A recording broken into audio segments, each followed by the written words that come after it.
Welcome to Gossip About Gossip, powered by Hedera Hashgraph. In each episode, we'll cut through the hype of blockchain promises and explore real-world examples of organizations creating the next generation of decentralized applications, which will bring trust back to the internet for us all.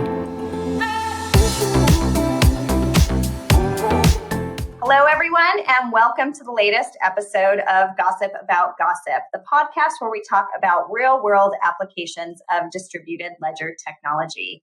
My name is Zenobia Godschalk, and I'm the SVP of Communications here at Swirlds Labs, developing and furthering everything related to the Hedera ecosystem. Today we are going to have part 2 of our podcast with Andy Gastwirth from DLA Piper. Hi, Andy. How are you? Great. Thanks for having me back. Awesome. So, Andy, you wear many hats. Obviously, we have just talked about your role at TOCO in our previous episode, but you also chair the Corporate Utilization Committee for the Hedera Governing Council. Now, that is a lot of words. But I think this committee is really exciting and is one that our community has perhaps not had purview into before. So can you share what is the mission and vision of the Corporate Utilization Committee? So Corporate Utilization Committee, or CorpComm, as we're going to just call it that from now on. CorpComm from now on, right? Very limited on time. CorpComm, the mission is at the top level is to encourage council members and their partners to come in and, in a sandbox with funding and with resources available, build proof of concepts for use cases that they have to get them to market. So it really is based on taking solutions, working with other council members in a safe place to get these proof of concepts built, and then giving people a path to actually go to market so that we're actually increasing the network utilization on Hedera. So that's our main mission. And we're relatively new. It's just been a few months that since we've really officially started, and since we've been having meetings. And it's probably, in my opinion, I sit on a number of the committees. But I've seen a really great deal of excitement here among the participants, and it's growing very quickly in a number of areas. But I think the one that is growing most quickly for us is under the area of environmental, social, and governance, which I had given a little teaser on in the previous episode. But it is the one that's our killer use case for CorpComm. Yeah, and I want to come back to ESG. I feel like there's a lot of discussion around that. Before we do, from my perspective and my purview, it feels like there's a lot more enterprise interest in blockchain and distributed ledgers as people become aware of, why would you need to use that? What are the kinds of things that you want to bring transparency to? Can you share a little bit? It sounds like there's a ton of engagement on that committee. Are you all seeing that same sort of, increasing interest? And what was the genesis of the committee?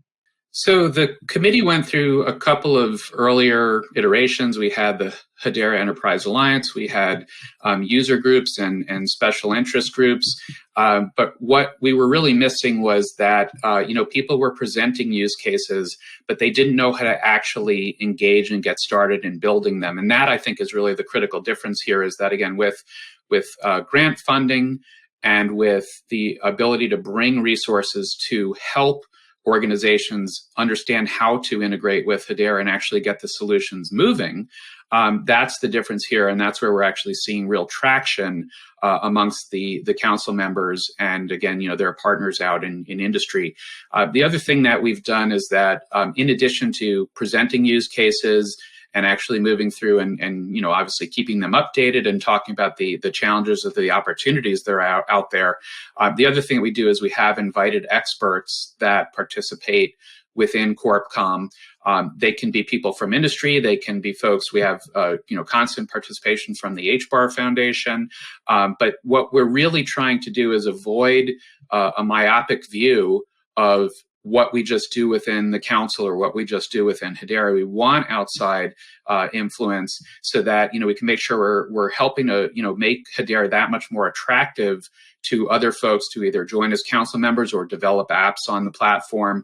But it's building that developer community and that enterprise community within and outside of Hedera currently that is really key for us growing the network, and the collaboration and showing people how you don't have to look at someone else as a competitor. You can look at them as a partner in an ecosystem, and really use the sum of your businesses to create something productive. That's what we've seen a lot of excitement around is again being able to get past that first step of I don't know where to start, and that's what CorpComm has been the catalyst to do. Yeah, and I think that's much needed, right? I don't know that most people realize what it takes to create an enterprise scale application. There's a lot of considerations when I think about an organization.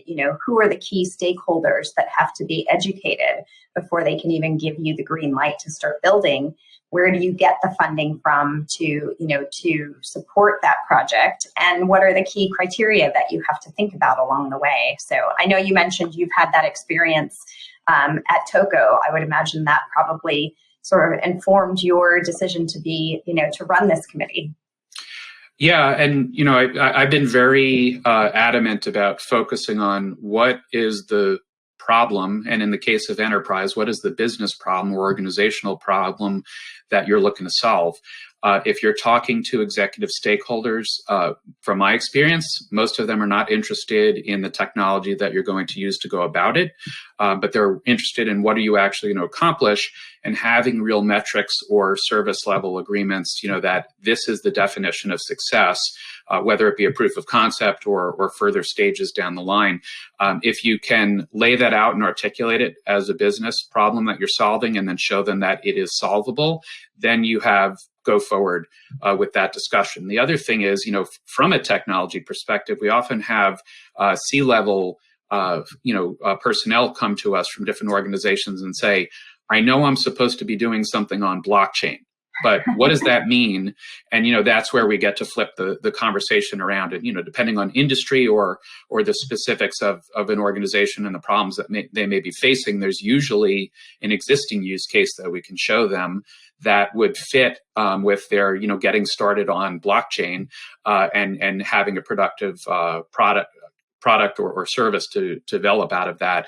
But those are generally the two ways with the real stakeholders that, we involve them accordingly. I think that's a great way of flipping things on their head, right? So it's no longer just blockchain for blockchain's sake, but it's solving a problem that you already have. And I think you've mentioned one of those that a lot of people seem to have these days is around ESG and their ESG goals or regulations that have been set for them that they need to comply with. Yeah, so I would say much like, we have people say, I know I'm supposed to be doing something with blockchain, but, what does that mean? We also have people come to us and say, I know I'm supposed to be doing something around this ESG, and what does that mean? And I had also, alluded to this in the previous episode, just because you're doing something that is ESG driven and you're helping an organization go towards either science-based targets or sustainability in their operations, it doesn't mean that just is only a green project and that it's just going to be a cost center for someone as they're pursuing something. You need to turn that from being seen as like a punitive of, thou shalt meet these science-based targets, and turn it into incentive of, if you went about transforming your business, and here's a way to do it, not only are you going to be able to chase after that sustainability and meet those targets further down the road. Let's set a plan in place, and that's obviously not just technology. It's what are your people doing, what are your processes, and then also how are you leveraging technology to get there. But this can be a profitable project that drives a strong business case, drives our return on investment, and at the same time is driving sustainability. So that's the conversation that I prefer to have, again, with those same type of stakeholders, flipping it again into a business perspective. And for many of these people who have to answer to boards and to shareholders on a quarterly basis, that's an easier message for them to deliver, along with the fact that we're doing this for sustainability. So that's been our what what types of projects, if you can share, are they starting to think about? So one of the biggest areas that we've seen is supply chain. And, a lot of large organizations, whether they're in services or manufacturing, they're going to pharmaceuticals, food production, really doesn't matter. They're going to have very complex supply chains. And what we're seeing more and more, and what these organizations are becoming aware of, is that it's not just good enough for you in your organization to drive towards sustainability, but really be responsible, to the left and the right in the supply chain, and make sure that all parts of those supply chains are acting in a sustainable way, and that there's, good governance there. And that when you're doing what you're doing, all the way from natural resources to finished product, and then reclamation and going back through another life cycle, that's being done responsibly. So, a great example of things that we're working on, which are, along the lines of supply chain, are building circular economies. So, for instance, if you look at batteries, there are raw materials of it's lithium that may be going into that battery. How do we work with the mining companies to allow them to not only be more profitable in how they're extracting raw materials, but how are we tracking the raw materials that are being extracted from the ground, going to manufacturers? They create batteries out of this. Those batteries get set into commercial instances like electric vehicles, and then instead of the batteries coming out of those vehicles when they're expended and then just going into a burn pit in Ghana, for instance, we don't want that to happen. Nobody wants that to happen, but that currently is what is happening. So, the alternative there is, if we can track these effectively, where the materials are going. And we can do that, obviously, with a distributed ledger technology and sensors and compliance governance as the material moves through the ecosystem and through its life cycle. That final step is, okay, let's reclaim that material. Let's bring it back around to be reprocessed, and let's focus on how you profitably do this, but at the same time use 80% of reclaimed material along with 20% of new material. And that actually solves a lot of issues across the supply chain from a sustainability standpoint, an environmental one, a social, and from governance standpoint, you're actually, able to account for these things because you have a distributed ledger that is auditable and reportable, and working with, great projects like the Guardian, which is an open source project that's part of the Hedera ecosystem. Using that policy work engine, you're able to actually take data, move it through an algorithm, and show that you actually met these sustainability targets. And I think for now, there's the whole extra, potential work for carbon credit tokenization. I'll come back to that in a minute. But for right now, what the organizations really want to know is, at least, how do I start monitoring where I am from a sustainability standpoint, and how do I look at my business processes and my people, and how do I improve what we're doing to drive towards sustainability, but also just get tighter control of my business, and then actually be able to know that what data is being collected and reported on is accurate and is going to be acceptable to regulatory bodies. So I think that's the first step. The next step really are things like tokenization of carbon credits. Yeah. So first of all, baseline, so that you can demonstrate your hopeful improvement. Progress. Right. Yeah. And, there is a huge, an incredibly diverse ecosystem of ESG products and projects being built on top of Hedera. How are you as CorpComm potentially engaging with some of these applications? You mentioned the Guardian, but we seem to see them popping up almost daily. Yeah, and I think it's it's the old adage of it's going to take a village. These problems or challenges that we have in front of us, again, using supply chain, but there are many different examples of it. It's such a large and complex problem or challenge and environment that it's never going to be a single entity or organization that is going to come to the table with an end-to-end solution. The proper way to do this, and I think why CorpComm is really taking off, and especially around the area of ESG, is that we have a number of council members and partners, again, that they work with that come into the CorpComm environment and then actually start solutioning out and saying, this is my area of expertise, or this is my concern. I want to invest either the time or the resources to build out this part of it. But when we look at it, we're definitely stronger with a sum of solutions that are integrated together with Hedera as the core of that integration, and then be able to move through that. We built a wonderful proof of concept with ServiceNow, which actually does corporate chargeback tracking in real time. It's cost efficient, and it solves a real problem for business. Bringing that into a proof of concept environment and having the right resources available, we were able to actually build the initial version of the proof of concept in 4 weeks. So you're not talking about months and months or years here, like we've seen with traditional development. This is getting to a proof of concept quickly, demonstrating that you could do what you set out to do. And now let's have a discussion on again, where do we take the next step, and preferably together with council members and partners to actually put a solution out there that's going to meet the requirements instead of someone trying to go it alone.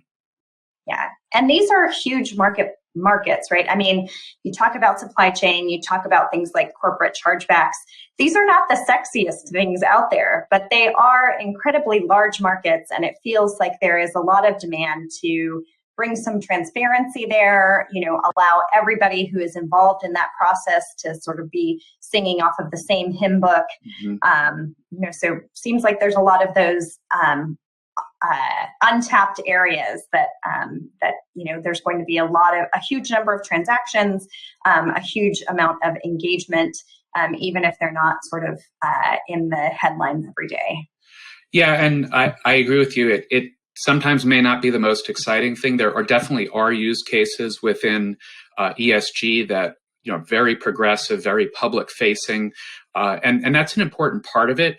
But if you look at least in my opinion, how large organizations or groups of organizations, again, in a supply chain get to sustainability, it's an aggregate of all of the activities. And it's not, again, a silver bullet or a panacea of one application or one service that's going to get them there. So, if you look at a supply chain, let's say manufacturing, have your raw materials, those have to be monitored. What was human trafficking eliminated? Was good worker conditions, maintained in that early stage? Was the environmental,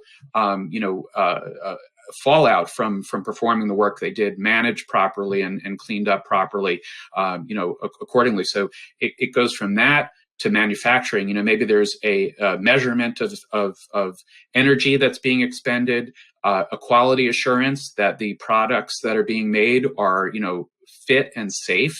How much of that is shipped, and where does it go, and how do you track it effectively? This could be food, this could be pharmaceuticals, it could be weapons. I mean, it could be really anything that's being manufactured. And then, what happens when it goes out and is used in the field? How did it perform? These are the type of things that if you're going to improve your organization, knowing how the products performed, how long they lasted, these type of things, it's very important data that goes back towards the governance. And then also when they were finished being used, what happened to them, and what were you able to do with the raw materials, again, and bring them back.